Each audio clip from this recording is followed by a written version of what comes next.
Prof. Hasanuddin? Oh, oke, Alhamdulillah. Silakan Prof. Hasan. Ya, terima kasih, Gus. Assalamualaikum warahmatullahi wabarakatuh. Waalaikumsalam warahmatullahi wabarakatuh.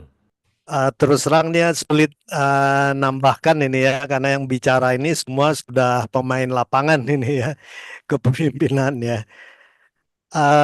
Tapi saya coba nambahkan lah ya dari mungkin overlapping tadi dengan Mas Wahid ya, Bang Laude, kemudian Pak Imam, uh, si Roji, Bu Fatimah tadi ya. Kemudian terakhir tadi Mas Adi ya. eh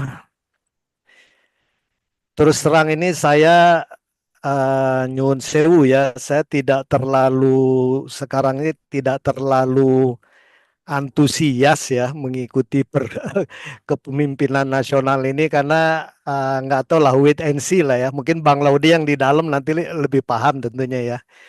Tapi kalau saya pribadi ini selalu ya mohon maaf mungkin karena saya sedang senang-senangnya baca sirah Rasulullah. Saya coba mengekstrak apa saja sih kira-kira karakter Rasulullah itu yang bisa jadi teladan untuk kita sebagai pemimpin ya.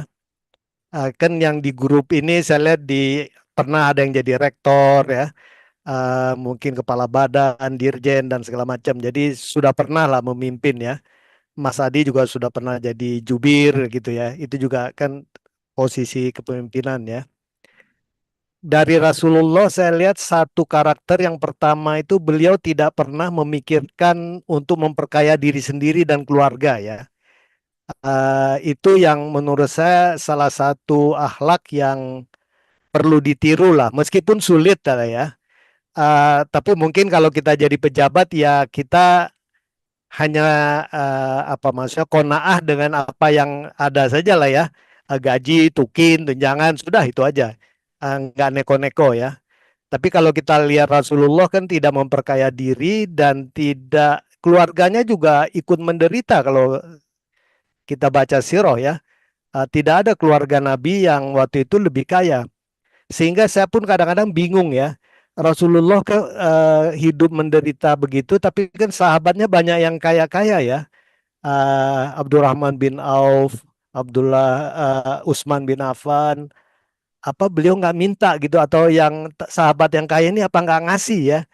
Walau alam, tapi saya lihat itu satu kalau pemimpin perlu menjadi teladan, dia tidak boleh memikirkan diri sendiri ya. Dan yang kedua tadi seperti dikatakan oleh semua senior, ya memang pemimpin itu harus berorientasi ke yang dipimpin ya. Jadi dia berusaha mesejahterakan yang dipimpin. Dia tidak mikirkan dirinya, tapi ya kita lihat kalau Rasulullah dapat ghanimah dan segala macam, semua dibagi. Tapi sampai Aisyah sendiri yang sudah berharap malah nggak kebagian ya, satu dirham pun. Nah ini menarik bagi saya ya. Jadi pemimpin yang orientasinya itu all out itu untuk yang dipimpin ya. Saya tidak berani ngambil contoh-contoh dalam sejarah kemanusiaan ya. Saya pikir sulit juga sih meneladani Rasulullah ya. Kemudian yang saya lihat juga Rasulullah itu pemimpin yang apa ya, pinter membangun inner circle-nya. Jadi para sahabat Nabi ini kan kita lihat dari yang muda sampai yang tua, dari yang pedagang sampai ahli perang semuanya ada. Dan semuanya ini orang-orang yang tulus ikhlas ya. Ini mohon maaf Mas Wahid, saya dulu ada teman jadi menteri. Kemudian saya tanya, enak apa nggak jadi menteri? Dulu di zaman pemerintahan Pak SBY lah. Mohon maaf ini kata-katanya mungkin agak kasar. Dia bilang, Din, saya jadi menteri tapi pantat saya jadi basah nih katanya. Loh maksudnya apa? Ya, ya yang jilatin saya banyak gitu ya. Saya nggak tahu mana teman, mana kawan gitu ya. Nah, saya lihat memang banyak pemimpin itu hancur begitu di sekelilingnya itu orang-orang yang sebenarnya ABS saja. Asal Bapak senang jilat sana, jilat sini, kemudian ya hancur ya. Kita lihat mungkin dari zaman ya dari dulu lah ya, dari Bung Karno, kemudian Pak Harto, kemudian nauzubillah min zalik ya, saya nggak tahu sampai sekarang bagaimana ya.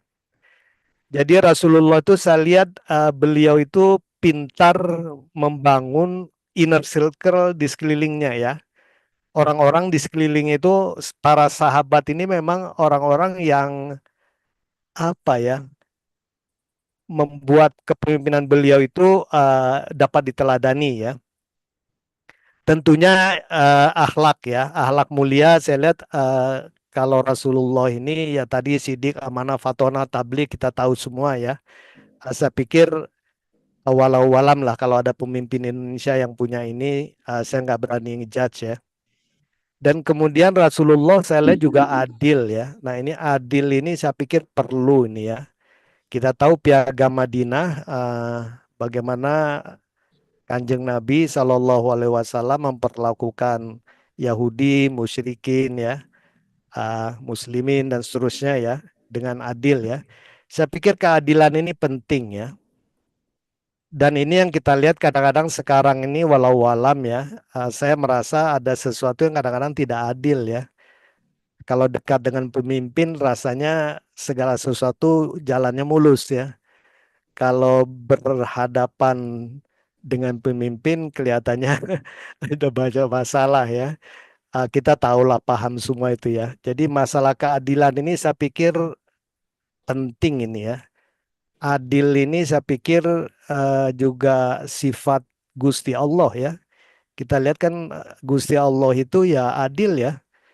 Orang yang korupsi, orang yang zolim, segala macam, tapi tetap aja oleh Gusti Allah itu diberi makan, minum, segala macam ya.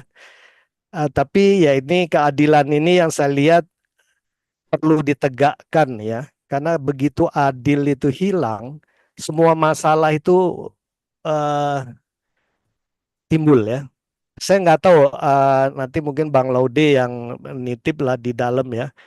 Kalau Pak Presiden itu mulai tidak adil, ini bahaya ya.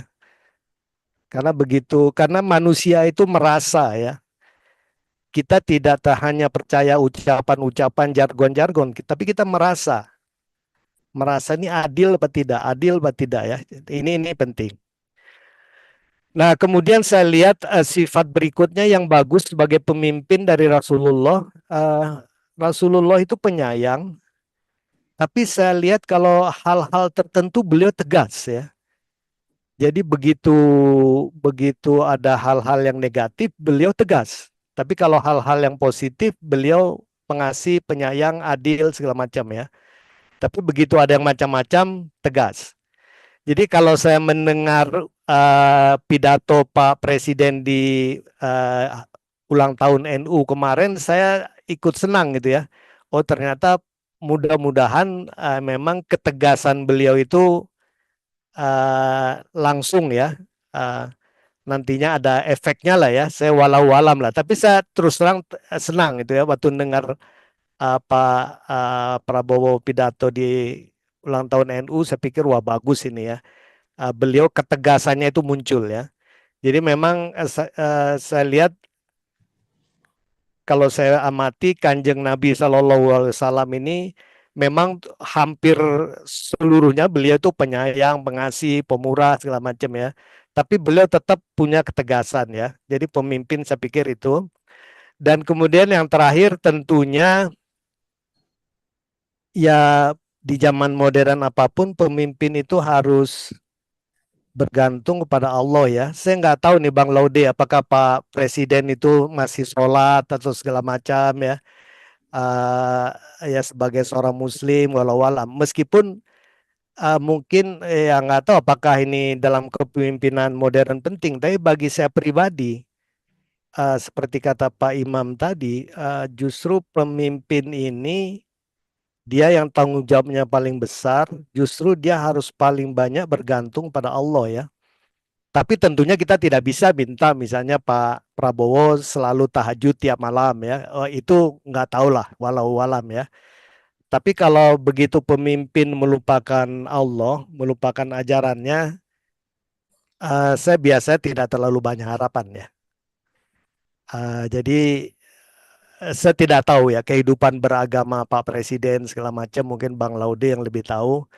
Tapi saya sih pengennya presiden saya itu ya minimal melaksanakan yang wajib-wajib dari ajaran agama Islam lah ya. Kemudian akhlaknya mulia gitu ya, tidak memperkaya diri, tidak memperkaya keluarga, kemudian pengasih, penyayang kepada yang ya yang lemah-lemah gitu ya. Pengennya sih begitu ya. Tapi saya pribadi juga punya pendapat bahwa kita tidak hanya bisa mengharapkan pemimpin ya. Maksudnya pemimpin itu cerminan dari yang dipimpin rakyatnya. Selama rakyat Indonesia itu masih banyak yang bodoh ya, masih pendidikannya, APK-nya juga rendah dan segala macam, sulit. Jadi kadang-kadang mungkin menurut saya ini harus ada dual track ya. Kalau kita hanya mikirkan oh pemimpin harus begini begini begini, kadang-kadang kita apa ya, kita putus asa ya. Kalau menurut saya siapkan saja rakyat Indonesia itu, bagaimana rakyat Indonesia pendidikannya lebih baik, pangannya lebih baik, gizinya lebih baik, tingkat keagamaannya lebih baik dan segala macam. Insya Allah kalau level pendidikan, level integritas, level akhlak rakyat Indonesia itu semakin lama semakin baik, insya Allah pemimpin yang keluar nanti yang terpilih itu akan insya Allah baik ya. Karena kalau kita hanya mikir satu orang pemimpinnya saja, kita melupakan kondisi rakyat Indonesia masih terbelakang, repot juga kita mengharapkan pemimpin yang baik keluar dari populasi penduduk Indonesia yang tidak baik. Jadi menurut saya jika kita harus menyiapkan ini ya, makanya ini teman-teman di dunia sektor pendidikan ya, kan Bang Lode juga seorang rektor dan segala macam, banyak teman-teman dari perguruan tinggi. Saya pikir kita juga punya tugas mulia ya, meskipun nggak jadi bagian dari kekuasaan, kita bisa memperbaiki mahasiswa, memperbaiki orang di sekeliling kita, sehingga nantinya ya, ya mungkin lama ya, mungkin 100 tahun, 200 tahun kita baru punya pemimpin yang bagus ya. Kayak Singapura pemimpinnya mungkin baik karena rakyatnya sudah levelnya udah tinggi. Malaysia pun sudah relatif. Tapi Malaysia kan penduduknya lebih sedikit ya. Kita lebih banyak diversifikasinya ini. Ya perlu waktu lama lah. Jadi kalau saya pribadi sih nggak terlalu apa ya, nggak terlalu menganggap darurat-darurat amat lah ya. Memang saya tidak mengharapkan kepemimpinan seperti sebelum-sebelumnya gitu ya. Tapi ya we have to face it ya. That's life, ini Indonesia ya. Jadi kalau menurut saya kita tetap optimis dan kita berharap agar Bapak Presiden yang sekarang ini bisa jauh lebih baik ya.